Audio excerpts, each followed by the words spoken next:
Queridos lectores, vamos a continuar con el libro de J'accuse, dedicado a la protesta de Napoleón. Yo acuso. Seguimos con la introducción del autor. Longwood, Santa Elena, martes 15 de agosto de 1820. Aunque para muchos escépticos de este personaje tan polémico no estén conformes o no sea de su total agrado, pienso que nuestra sociedad mundial actual ya le debería quitar ese mal estigma a Bonaparte que le colocaron las monarquías arcaicas del siglo XIX y se le pueda considerar con real justicia como el unificador de Europa, aún mejor, como el primer ciudadano de Europa, porque eso es lo que realmente fue, un unificador que utilizó las armas. A eso lo obligaron las monarquías. Recuerden la paz de Amiens en 1802, que los ingleses no respetaron. ¿Por qué primer ciudadano de Europa? Siempre quiso la Unión Europea, la cual no iba a conseguir pacíficamente y sin disparar un solo tiro. Se inspiró mucho en la Unión Americana de las 13 colonias, los Estados Unidos de América. Él decía: estos estados van a ser una gran nación, puesto que paulatinamente están progresando en base a su gran esfuerzo, a su trabajo y perseverancia. Con sus leyes han creado su libertad fuera de toda la presión de un estado y del fanatismo religioso, y hasta las han modernizado, haciendo las leyes más vigentes a su tiempo y a su espacio para beneficio de todas sus gentes, tanto aborígenes, locales y de sus migrantes e inmigrantes en todo su gran territorio. La Unión Europea.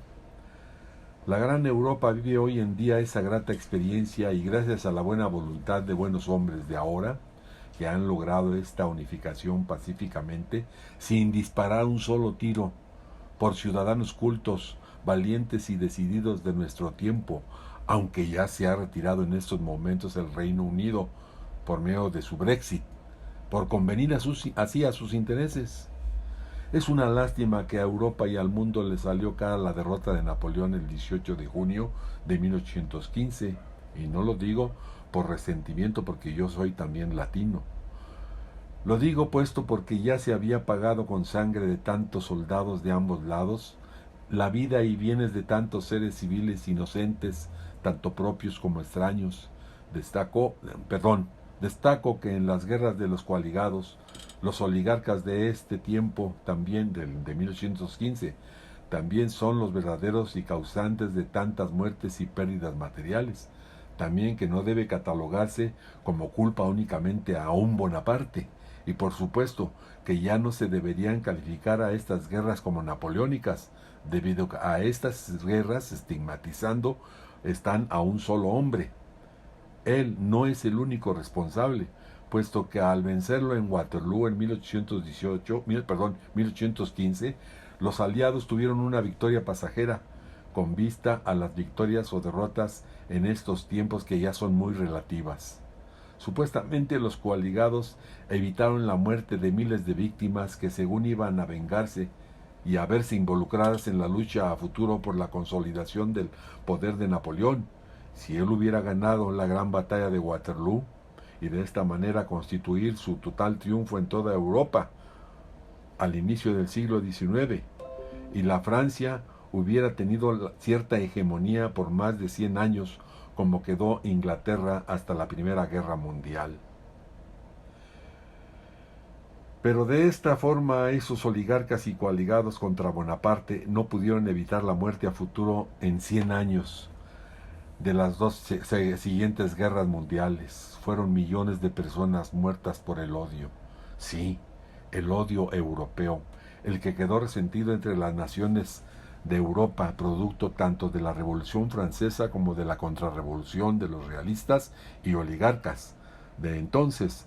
A estas nacientes naciones, unas débiles, otras poderosas en todo el continente, la supuesta Santa Alianza, que se congregó en Viena desde 1815, no les resolvió fronteras ni equilibró tanto en las riquezas de todos los estados, como lo son sus recursos naturales, físicos, químicos, humanos, etcétera, de cada una de las soberanías, Asimismo, no se respetaron etnias, idiomas, límites, recursos ni costumbres ancestrales de varios pueblos, puesto que fue mal repartida la riqueza de estas naciones y sus límites geográficos, sus gentes y así sus derechos, y a la Santa Alianza solo les preocuparon sus intereses particulares.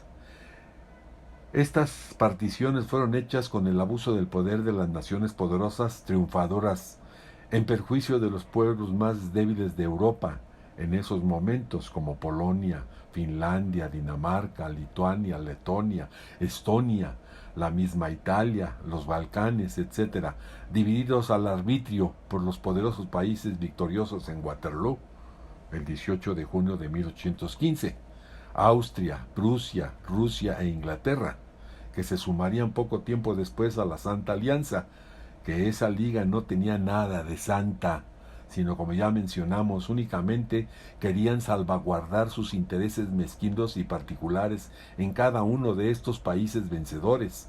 Los principales países firmaron el primer tratado el 26 de septiembre de 1815 en París.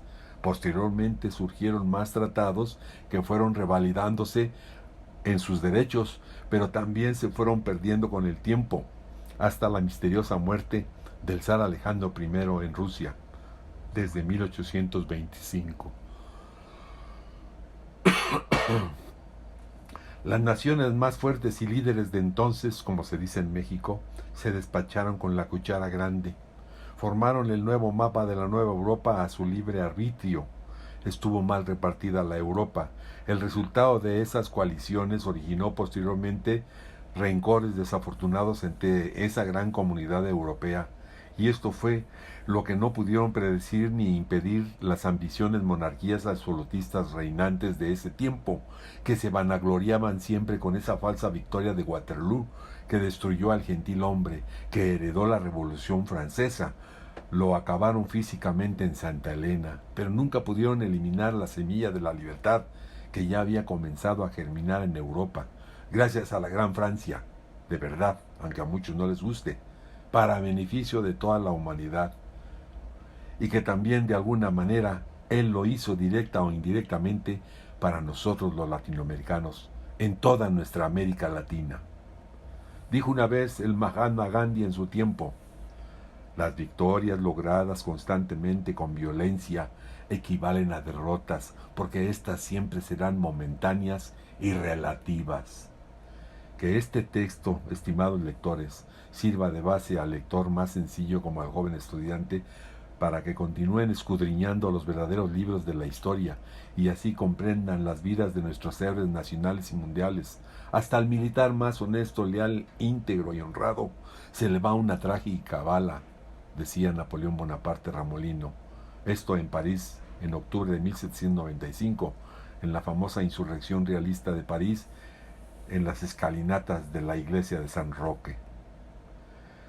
Este tomo no es un libro auténtico de historia, como pueden ver, pero posiblemente ayude al estudiante y al historiador que quiere saber más y de esta y de la vida más humana de Bonaparte, del cual acentúo que lo he leído desde mis 15 años, cuando yo iba a mi secundaria, ya perteneciente a la UNAM. En cuentos, en historietas y en verdaderos libros también lo leí. Todo es de historia, sea fidedigna, y algunas partes que son ficticias que iré nombrando, y quedé fascinado con este personaje del que jamás pensé en hacerle una obra.